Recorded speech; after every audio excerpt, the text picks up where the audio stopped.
Nakaranas kayo ng mga sasakyan na medyo mumurahin. Kabilang kanto na lang ang punta.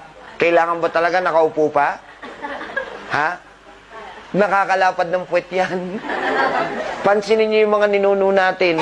Nung araw, totoo ha, ang gaganda ng puwet nila. Talagang bilog na bilog, di ba? Pansinin yung mga babaeng yung flat na rin.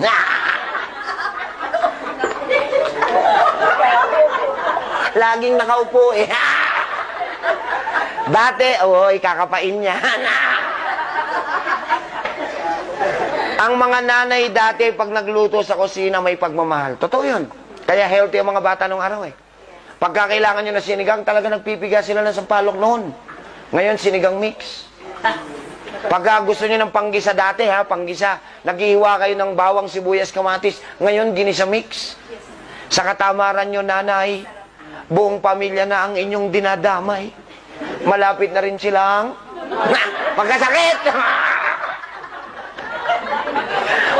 Mamatay na naman. Hindi na maganda yung natututunan niya. Putulin ko na to. Magkasakit lang. Naintindihan niya? Look at this, guys. Ay.